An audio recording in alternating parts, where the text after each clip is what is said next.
con su historia de asesinatos, de narcotráfico. La propuesta no fue bien recibida por congresistas y senadores republicanos y demócratas en Estados Unidos. Es lamentable, pero bueno, eso es la decisión de un presidente electo. El presidente de la Comisión de Exteriores del Senado, Bob Menéndez, también rechazó la propuesta del presidente de Colombia. Es darle refugio a ELN para actualmente hacer actos de terrorismo contra Colombia. Estados Unidos advirtió que podría reforzar las sanciones contra Venezuela si Maduro no negocia con la oposición. Para hablar de todo este revuelo entre los países vecinos, los motivos de ello, ya te vemos, Juan Falconer, reconocido analista internacional. Juan, bienvenido, gracias por estos minutos. Enrique, un saludo muy especial para ti y toda la teleaudiencia que nos acompaña. Un placer nuevamente estar en este espacio. Nicolás Maduro se apuntó rápido a esta propuesta de Petro, pero aclara Álvaro Leiva, garante no es país sede.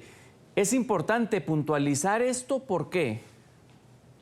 Sí, Enrique, es que hay dos grandes diferencias entre el país que se presta como sede en el marco de unas negociaciones de paz y los países que son garantes. En este rol de garante es importante establecer que son países que van a acompañar a construir los diferentes protocolos por medio del cual se van a llevar a cabo las negociaciones y van a hacer el acompañamiento desde el principio de las negociaciones hasta el final, garantizando que todas estas etapas se vayan surtiendo. Incluso si llega a haber un rompimiento abrupto del marco del proceso de negociación, entran los países garantes a blindar y acompañar a las partes para que lo inicialmente pactado se cumpla. Entonces esto es muy importante porque estos países van a vigilar el proceso y a dar, como bien dice su nombre, garantías para que las partes puedan estar tranquilas en el proceso de negociación.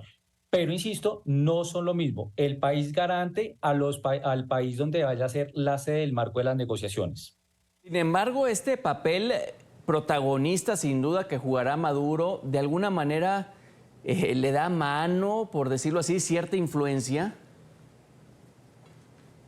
Totalmente de acuerdo, Enrique. Yo creo que acá lo que se está haciendo es darle un protagonismo y se le está dando oxígeno al gobierno bolivariano de Venezuela, en el cual nosotros habíamos visto que en los últimos años había perdido protagonismo internacional y estaba muy rezagado de la escena de las discusiones más importantes, y ahora tenerlo como garante en un proceso tan importante como es el marco de negociaciones, inicialmente con el ELN, pues le da oxígeno y le permite recuperar un poco de protagonismo internacional y se le da un poco de validez a los temas cuestionables que se están dando en el hermano país. Entonces yo sí creo que esto le ayuda al gobierno venezolano y quizás puede poner un poco en complicaciones al gobierno colombiano, que está haciendo una apuesta muy arriesgada, dándole esta validez a la administración del presidente Nicolás Maduro. Sí, sobre todo en los problemas que se pueden meter con Estados Unidos, que Estados Unidos, bueno, reconoce a Guaidó, Petro está reconociendo el régimen de Maduro. Cierto, ahí es donde las hostilidades pueden ocurrir también. Sí, esto pone en jaque un poco las relaciones internacionales con los Estados Unidos, que es un socio estratégico para Colombia, y son reclamaciones válidas porque el régimen del presidente Nicolás Maduro ha sido cuestionado porque primero da ayuda y asistencia a los grupos armados ilegales de Colombia que están operando en este territorio, y adicional pues viene incumpliendo un marco de obligaciones que tienen que ver con derechos humanos, con respeto de derechos y garantías a la oposición política, entre muchas otras.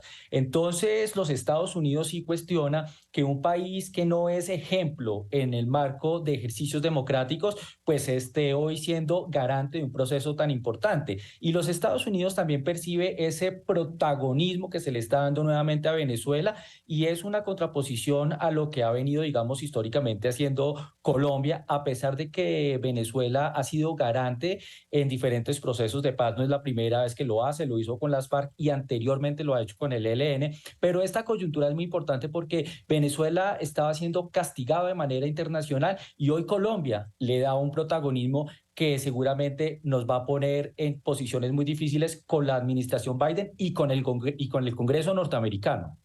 Sí, para hacer el inicio de la política exterior de este nuevo gobierno está arriesgado. ¿Por qué se escuchan análisis de que el gran perdedor es el pueblo venezolano? Y si tú coincides, Juan. Sí, yo creo que acá el pueblo venezolano ha tenido una lucha importante en Venezuela para el restablecimiento de la verdadera democracia y el respeto a la institucionalidad. Entonces, habían avances importantes en materia de sanciones económicas, sociales, políticas y demás.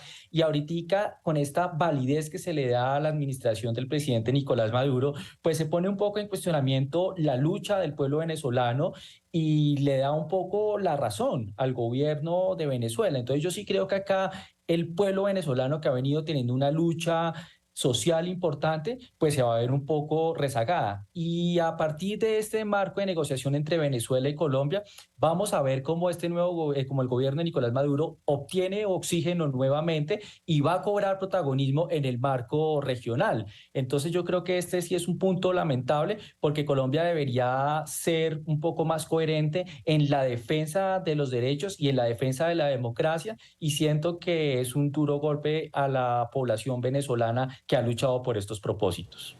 ¿Existe la coyuntura ahora que el lunes, en 8 días, se abren fronteras, se empieza a renovar las relaciones comerciales, las diplomáticas también por ahí están a la vista? ¿En el proceso de paz tienen alguna influencia? ¿Se combina esto? Claro, Enrique, totalmente. Esto se está ambientando para que el proceso de paz y el rol de garante de Venezuela pueda tener un ambiente muy protagónico. Entonces, Colombia hace una apuesta muy arriesgada y de manera rápida y álgida, pues restablece relaciones internacionales con Venezuela. Pero llama la atención el comportamiento, por ejemplo, del embajador de Colombia en Venezuela, Armando Benedetti, que hace mucha algarabía y pareciera en instantes que haya hasta admiración por el régimen venezolano y las autoridades. Entonces yo creo que una cosa es restablecer las relaciones diplomáticas con Venezuela, las relaciones comerciales y ambientar un proceso de paz. Y otra cosa muy diferente, ser partícipes o ser un comité de aplausos para el gobierno venezolano, que ha sido duramente cuestionado en el escenario internacional y que Colombia había mantenido a lo largo de su historia una posición crítica, respetuosa, pero crítica al respecto. Entonces yo sí creo que Colombia tiene que replantear un poco el manejo de la relación internacional con Venezuela, porque es importante hablar con los países con los cuales nosotros tenemos alguna diferencia, eso sí es claro, pero de ahí a aplaudir lo que sucede en Venezuela y poner en riesgo relaciones estratégicas como las que tenemos con Estados Unidos, sí es un punto muy preocupante y es un reto institucional que tendrá que asumir el canciller colombiano en materia de relaciones internacionales, incluso los impases que han pasado con Nicaragua también, y el escenario y el rol que Colombia tiene en la Organización de Estados Americanos, por ejemplo. No sé si te parece que parte de esta desconfianza que tiene Estados Unidos con Venezuela, me viene a la mente, recuerdo el caso Alex Saab, que lo utilizan como un chantaje: o me lo liberas o no continúo las pláticas en México, ¿cierto?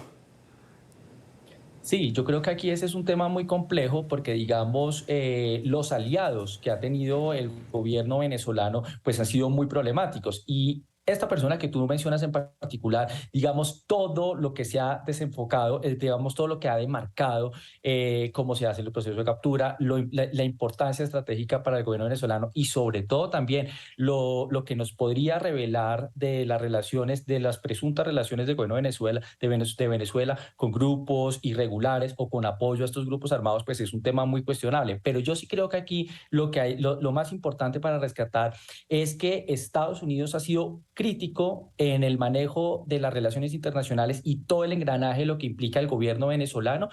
Y creo que Colombia valida un poco y le da oxígeno al gobierno venezolano, y ese es el tema que nosotros tenemos que prestarle mucha atención, y la política internacional en Colombia pues jugará un rol importante para este particular.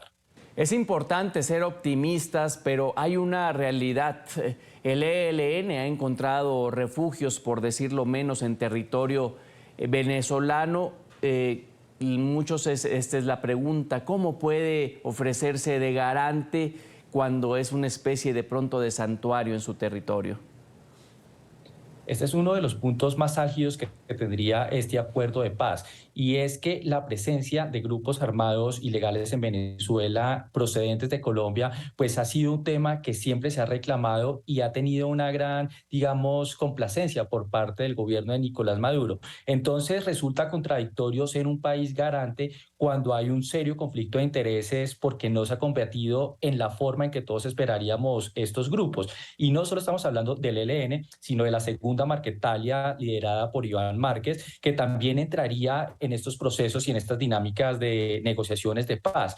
Entonces, yo creo que lo más sano hubiese sido escoger países garantes neutrales que acompañen el proceso, que acompañen los protocolos propios de un acuerdo de paz, de una negociación de este nivel, pero que no tengamos países que tengan algún grado de complicidad o de conflicto de intereses. Entonces, siento que es un desacierto y que Colombia tendrá que ser muy hábil para poder darle manejo a esa situación, porque la sensación que se siente en Colombia y en gran parte de la población en Venezuela es que esto va a favorecer al grupo del ELN y a las disidencias de las FARC o la segunda Marquetalia, y darle incluso un rol protagónico a Iván Márquez, porque es que el cuestionamiento también se hace con este grupo desertor de las FARC, que tiene que ver con que ya negociamos con ellos, ya incumplieron, y ahora en qué condiciones vamos a tener que volver a negociar con ellos si ya había un acuerdo previo y habían unas garantías. Entonces eso cuestiona un poco la verdadera voluntad de paz, tanto de la segunda Marquetalia como del ELN, que sigue adelantando acciones hostiles, terroristas, y la voluntad de paz no es muy clara, por lo menos con las prácticas que ellos vienen realizando. Sin duda lo que queremos tantos es que se acabe el horror en las comunidades. En el mejor de los escenarios, en el desarrollo de estas pláticas por la paz, ¿qué sería lo más positivo?